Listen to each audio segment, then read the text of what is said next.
Hello everyone, good morning to all of you and welcome back to my channel. आज है 8 जनवरी और 8 जनवरी के जितने भी इंपॉर्टेंट क्वेश्चन बन सकते हैं उन सभी को इस वीडियो में कवर करेंगे।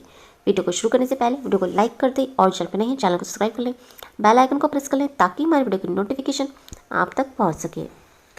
पहला क्वेश्चन है, NRI प्रवासी भारतीय दिवस कब मनाया जाता है? आंसर है ऑप्शन डी, 9 जनवरी को NRI प्रवासी भारतीय दिवस मनाया जाता है। यह भारत के विकास के प्रति प्रवासी भारतीय समुदाय के योगदान को चिन्हित करने के लिए NRI प्रवासी भारतीय दिवस मनाया जाता है और इसी दिन 9 जनवरी 1915 को ही महात्मा गांधी दक्षिण अफ्रीका से मुंबई वापस आए थे।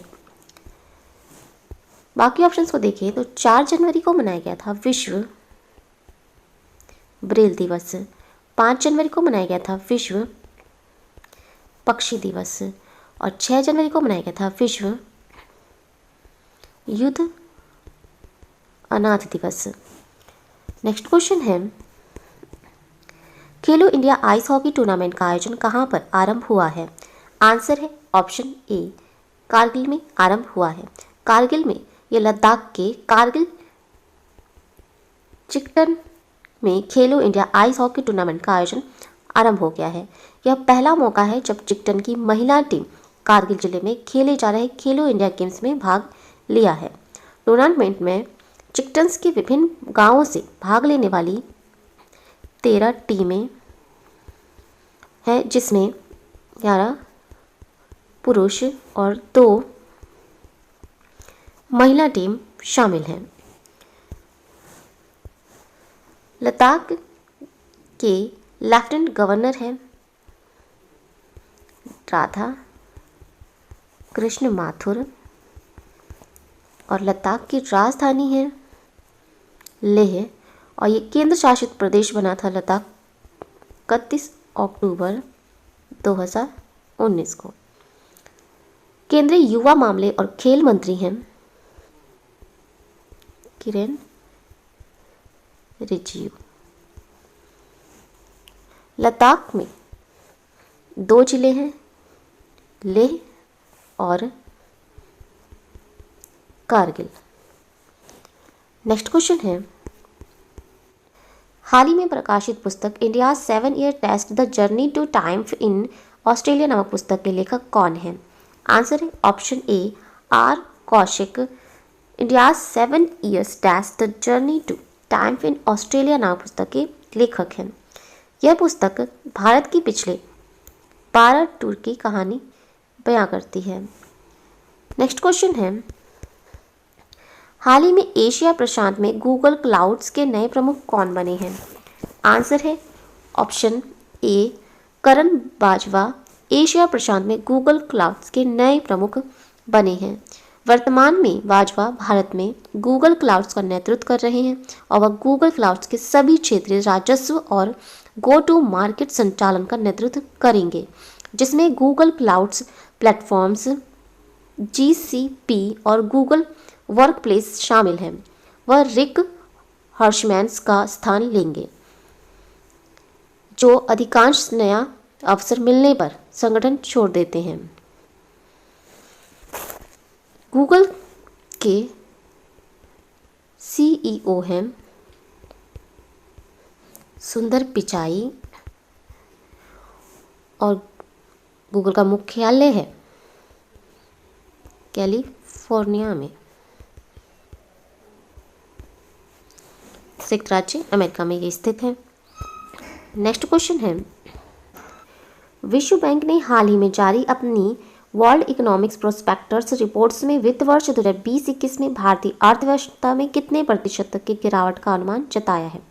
आंसर ऑप्शन डी, 9.6% का अनुमान जताया है। साथ ही विश्व बैंक ने 2021 में भारतीय अर्थव्यवस्था उभरकर 5.4% तक पहुंचने का अनुमान लगाया है। इसके अलावा विश्व बैंक द्वारा 2021 में वैश्विक अर्थव्यवस्था का 4% दर से बढ़ने का अनुमान जताया है। रिपोर्ट के अनुसार 2022 में वैश्विक विकास दर 3.8% रहने का अनुमान है। नेक्स्ट क्वेश्चन है, हाल ही में भारत और न्यू डेवलपमेंट बैंक ने आंध्र प्रदेश के लिए कितने मिलियन डॉलर के ऋण समझौते पर हस्ताक्षर किए हैं? आंसर है ऑप्शन सी 646 मिलियन डॉलर के ऋण समझौते पर हस्ताक्षर किए हैं। प्रत्येक परियोजना की लागत 323 मिलियन अमेरिकी डॉलर है। ये परियोजनाएं सामाजिक आर्थिक क्षेत्रों के लिए गतिशीलता और कनेक्टिविटी में सुधार करेंगी, परिवहन दक्षता में सुधार करेंगी, सड़क सुरक्षा, यात्रा गुणवत्ता में सुधार करेंगी, राज्य के सड़क उपयोगकर्ता के लिए सभी मौसम में सुलभता प्रदान करेंगी। पहली परियोजना आंध्र प्रदेश सड़क और पुल पुनर्निर्माण परियोजना है। इसमें राज्य मार्गों के 16,000 किलोमीटर चौड़े हिस्से को डबल लेन और राज्य मार्ग नेटवर्क पर पुराने जर्जर पुलों का निर्माण शामिल है। दूसरी परियोजना आंध्र प्रदेश मंडल कनेक्टिविटीज और ग्रामीण कनेक्टिविटी सुधार परियोजना है। इसमें 1,400 किलोमीटर की जिला सड़कों को डबल लेन तक चौड़ा करने और जिला सड़क नेटवर्क पर पुराने जर्जर पुलों का पुनर्निर्माण शामिल है। न्यू डेवलपमेंट बैंक का मुख्यालय है शंघाई, चीन में, और इसके अध्यक्ष हैं मार्कोस प्राडो ट्राइजो, और इसके संस्थापक हैं ब्रिक्स। स्थापना हुई थी इसकी 15 जुलाई 2014 में। नेक्स्ट क्वेश्चन है, हाल ही में भारत का पहला ऐसा शहरी सरकारी बैंक कौन बन गया है जिसने आरबीआई से स्मॉल फाइनेंस बैंक का संचालन करने का लाइसेंस प्राप्त किया है? आंसर है option B urban cooperatives bank. Shivalik mercantiles cooperatives bank Bharat का पहला ऐसा सहकारी बैंक बन गया है जिसने आरबीआई से स्मॉल फाइनेंस बैंक का संचालन करने का लाइसेंस प्राप्त किया है। आरबीआई ने एसएमसीबी को कारोबार शुरू करने के लिए 18 महीने का समय दिया था। एसएमसीबी ने वॉलंटरी ट्रांजिशन स्कीम के तहत एसएफबी ट्रांजिशंस के लिए 6 जनवरी 2021 को बैंकिंग नियामक भारतीय रिजर्व बैंक से वाणिज्यिक बैंकिंग लाइसेंस प्राप्त किया। Shivalik small finance cooperatives bank April 2021 से अपना बैंकिंग परिचालन शुरू करेगा। शिवालिक कोऑपरेटिव्स बैंक के एमडी और सीईओ हैं सुवीर कुमार गुप्ता, और इसका मुख्यालय है सहारनपुर, उत्तर प्रदेश में। नेक्स्ट क्वेश्चन है,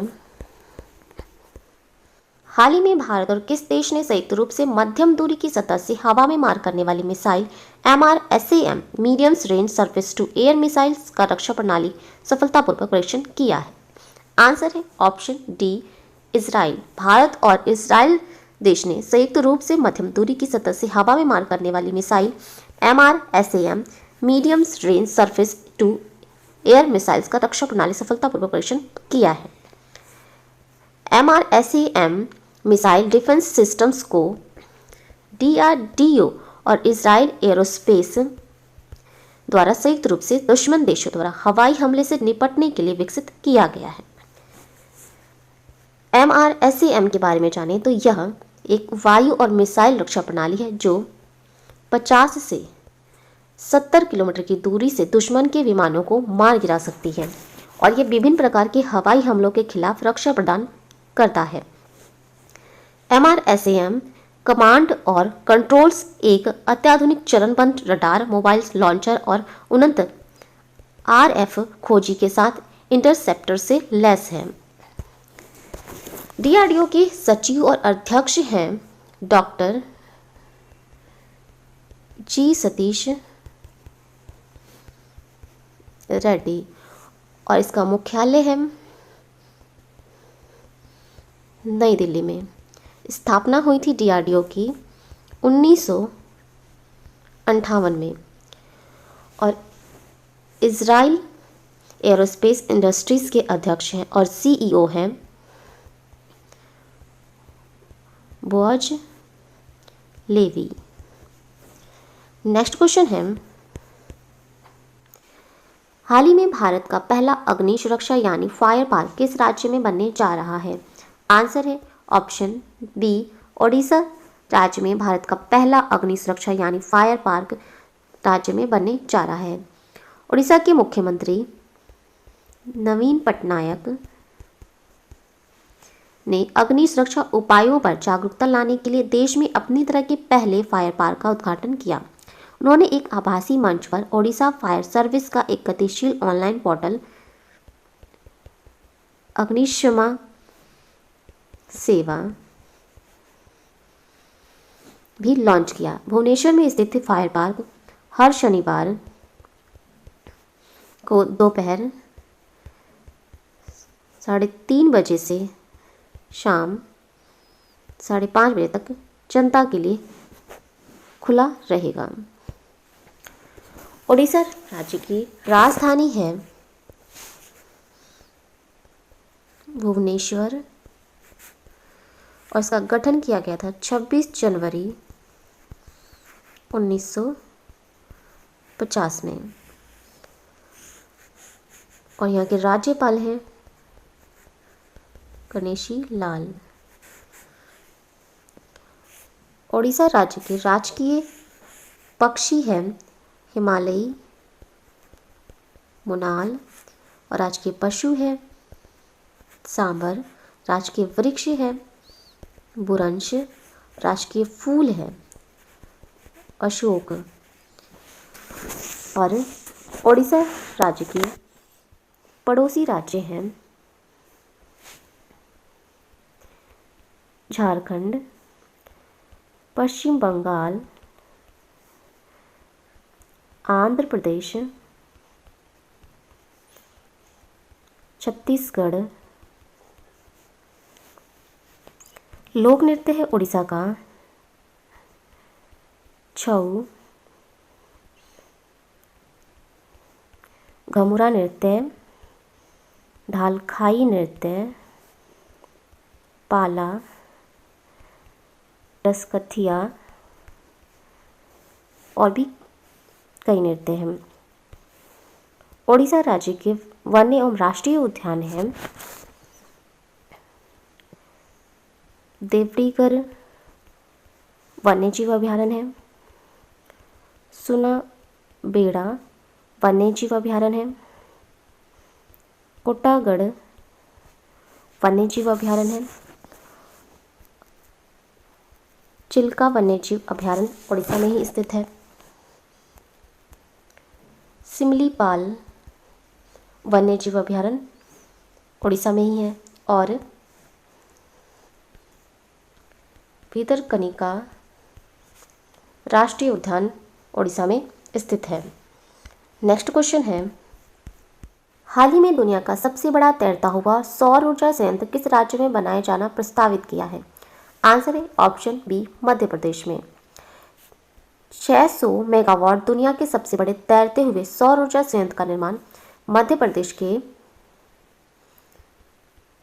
खंडवा जिले में नर्मदा नदी पर ओंकारेश्वर बांध जलाशय पर किया जाना प्रस्तावित है। परियोजना 2022 से 2023 तक बिजली उत्पादन शुरू कर देगी। अंतर्राष्ट्रीय वित्त निगम IFC, विश्व बैंक और पावर ग्रिड ने उक्त परियोजना विकास के लिए सहायता प्रदान करने के लिए सैद्धांतिक सहमति प्रदान की है और इस परियोजना की लागत 3000 करोड़ रुपए है। नेक्स्ट क्वेश्चन है, हाल ही में भारतीय भूमि सेना में पहले अतिरिक्त बनाए गए महानिदेशक के प्रमुख कौन हैं? आंसर है option B major general Gautam Chauhan भारतीय भूमि सेना में पहले अतिरिक्त बनाए गए महानिदेशक प्रमुख हैं। नेक्स्ट क्वेश्चन है, भारत विश्व की सबसे बड़ी तैरती हुई सौर ऊर्जा परियोजना का निर्माण किस नदी पर होगा? आंसर है ऑप्शन सी नर्मदा नदी पर विश्व की सबसे बड़ी तैरती हुई सौर ऊर्जा परियोजना का निर्माण होगा। नेक्स्ट क्वेश्चन है, हाल ही में द क्रॉनिकल्स ऑफ फिलैंथ्रोपिस ने दुनिया में सबसे ज़्यादा दान की वार्षिक सूची जारी की है। इसमें प्रथम नंबर पर कौन है? आंसर है ऑप्शन बी, जेफ बेजोस प्रथम नंबर पर है।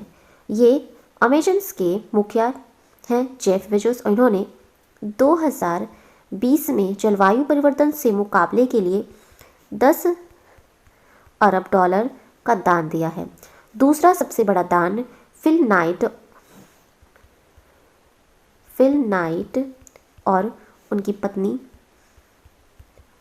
पेनी ने किया है। नाइट और उनकी पत्नी ने नाइट फाउंडेशंस को 90 करोड़ डॉलर और ऑरेगन यूनिवर्सिटी को 30 करोड़ डॉलर दिए हैं। नेक्स्ट क्वेश्चन है, हाल ही में किस संस्था ने स्वच्छ वायु गैर आक्रामक वेंटिलेटर्स विकसित किया है? आंसर है ऑप्शन ए, CSIR और NAL ने स्वच्छ वायु गैर आक्रामक वेंटिलेटर विकसित किया है।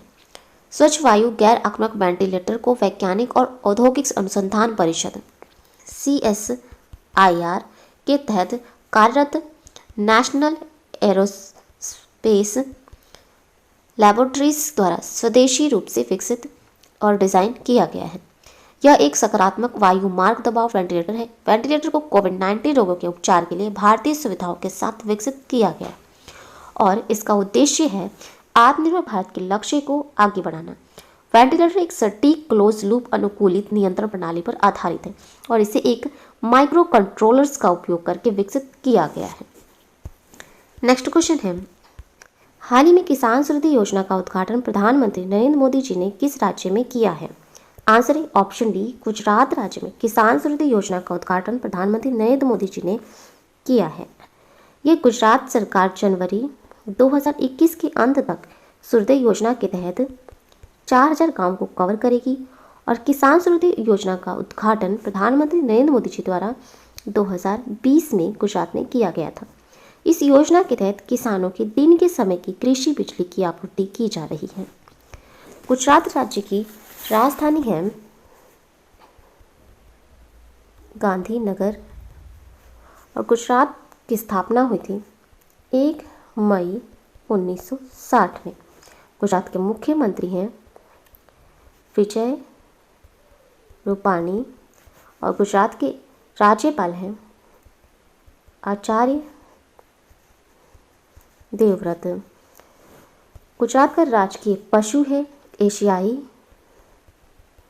सिंह और राजकीय पक्षी है विशाल फ्लैमिंगो। गुजरात का राजकीय पुष्प है गेंदे का फूल। राजकीय वृक्ष है आम का वृक्ष।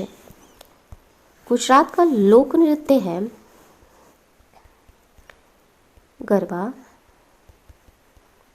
डांडिया, भवी, टिप्पणी, पधर, हुडो, जुनून। गुजरात के राष्ट्रीय उद्यान हैं बिलवदार राष्ट्रीय उद्यान है, बंसदा राष्ट्रीय उद्यान है और मेरीन और गिर राष्ट्रीय उद्यान गुजरात में स्थित है। नेक्स्ट क्वेश्चन है, IUCN द्वारा भारतीय पेंगोलिन्स को किस श्रेणी में रखा गया है? आंसर है ऑप्शन बी, संकट निकट श्रेणी में रखा गया है। ये इंडियन पेंगोलिन्स और चीनी पेंगोलिन्स दोनों प्रजातियों को वन्य जीव अधिनियम 1972 भाग 1 की अनुसूची 1 के तहत सूचीबद्ध किया गया है। इंडियन पेंगोलिन्स व्यापक रूप से शुष्क क्षेत्रों, उच्च हिमालय एवं पूर्वोत्तर को छोड़कर शेष भारत में पाया जाता है। ये प्रजाति बांग्लादेश, पाकिस्तान,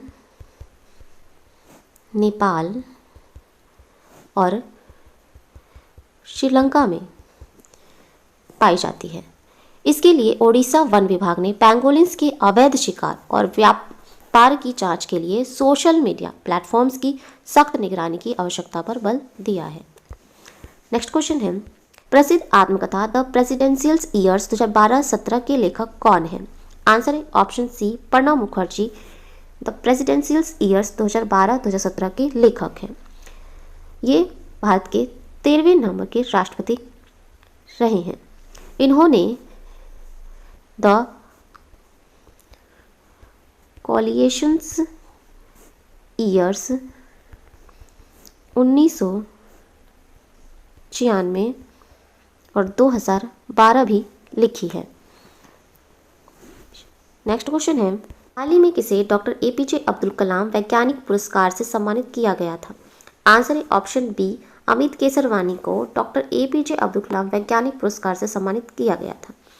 ये पतनगर में विश्वविद्यालय में सदस्य विज्ञान के सहायक प्राध्यापक डॉक्टर अमित केसरवानी को the society of tropicals agriculture संस्था ने अपने 11वें वार्षिक सम्मेलन में 2021 का doctor APJ Abdul Kalam scientist award प्रदान किया है। ये अवार्ड डॉक्टर केसरवानी को कृषि विज्ञान के क्षेत्र में उल्लेखनीय योगदान, पब्लिकेशंस और नव उत्तीर्ण कृषि छात्रों के करियर संबंधी मार्गदर्शन के लिए सोशल मीडिया में चलाए गए एग्रीमेंटर्स के तहत दिया गया है। तो ये थे आज के इंपॉर्टेंट करंट अफेयर्स। अगर ये वीडियो अच्छा लगा हो तो प्लीज़ हमारे चैनल को लाइक शेयर सब्सक्राइब जरूर करें। Thank you so much.